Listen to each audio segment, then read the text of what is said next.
Oi, pessoal. Então, nós estamos dando início aqui à nossa aula 19 para o terceiro ano A do ensino médio na matéria de Geografia. Aula 19 para o terceiro ano. Então, no vídeo de hoje, nós estamos encerrando o nosso capítulo 7, certo? Nosso primeiro capítulo do segundo bimestre, as revoluções industriais e o mundo globalizado, com as nossas aulas de 20 e 21. Então, lá com as nossas aulas 20 e 21, nós estamos finalizando o nosso conteúdo do segundo bimestre, certo?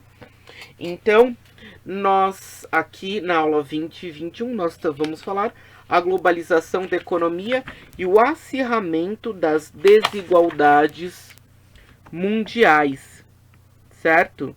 Então, nós estamos falando sobre uma nova prática de relacionamento com as ações de desigualdade no mundo, tá?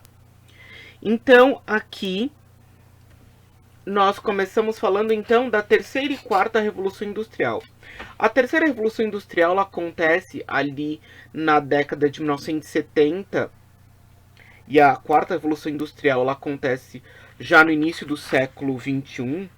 Então são dois movimentos de grande relevância no nosso conhecimento aqui, porque elas vão atuar principalmente no princípio do capitalismo informacional. E aí essa expressão capitalismo informacional ele entra no sentido da comunicação, no princípio agora do controle da informação, certo? E controlar a informação não é simplesmente controlar a notícia, não é simplesmente controlar o que o jornal vai dizer. Quando nós falamos do capitalismo informacional, nós estamos falando sobre a criação de desejos de consumo para uma sociedade que se mostra totalmente alheia a esses meios de comunicação. Então, cada vez mais nós estamos vivenciando uma sociedade dependente dos meios de comunicação, e essa terceira e quarta revolução industrial, ela vem afetar, vem atingir principalmente esse sistema, principalmente essas áreas de comunicação, certo? Então, nesse momento, a gente tem uma evolução em todos os âmbitos sociais e econômicos.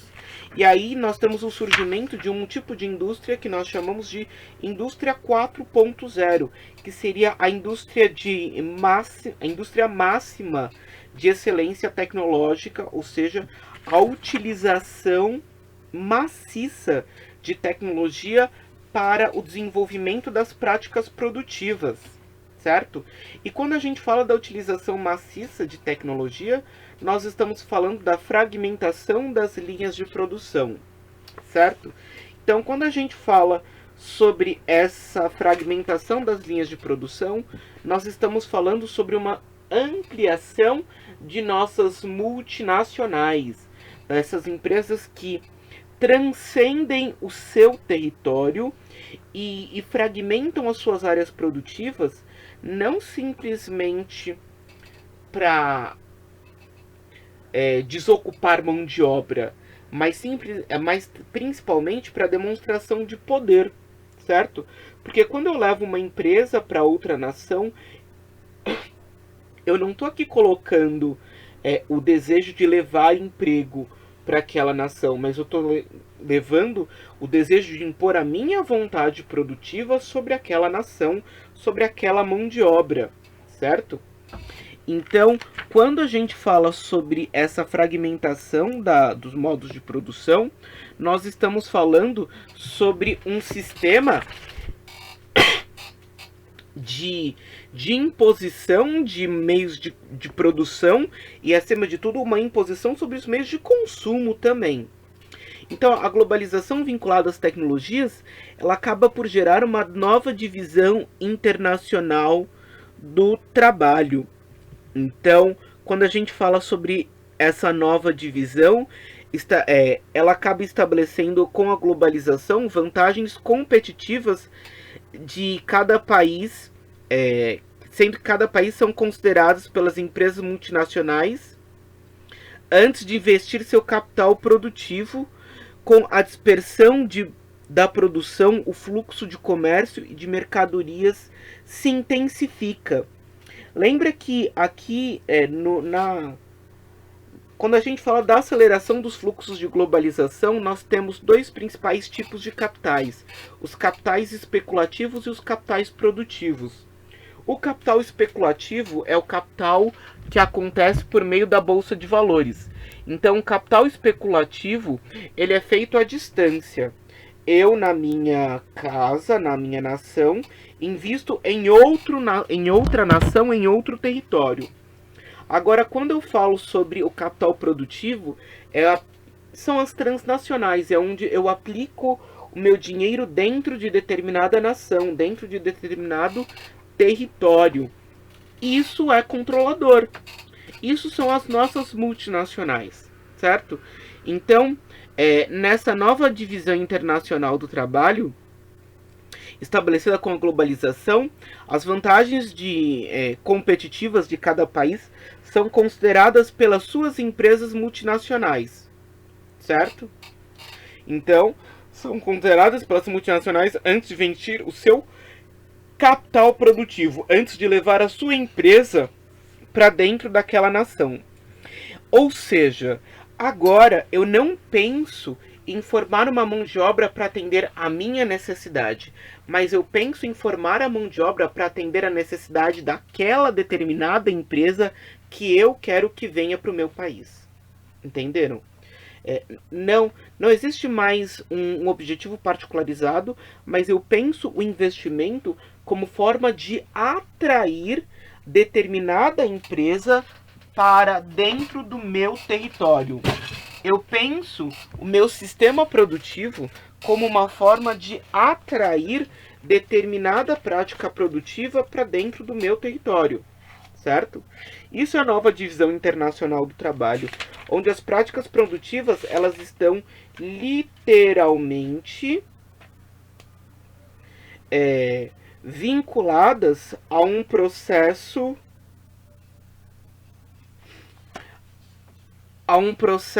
de organização, ou seja, a um processo de estruturação econômica internacional. Então a globalização ela amplia as desigualdades socioeconômicas entre os países nesse princípio de competitividade, principalmente ligado ao acesso a novas tecnologias, certo? Hoje, uma nação detentora de poder não é necessariamente uma nação somente rica, mas é uma nação que detém tecnologia. O grande ponto de domínio hoje está na base tecnológica. Não basta eu ter dinheiro, não basta eu ter indústria, não basta eu ter mão de obra. Mas se eu não tiver tecnologia, eu não vou dominar as outras nações. E este agora é o ponto de domínio.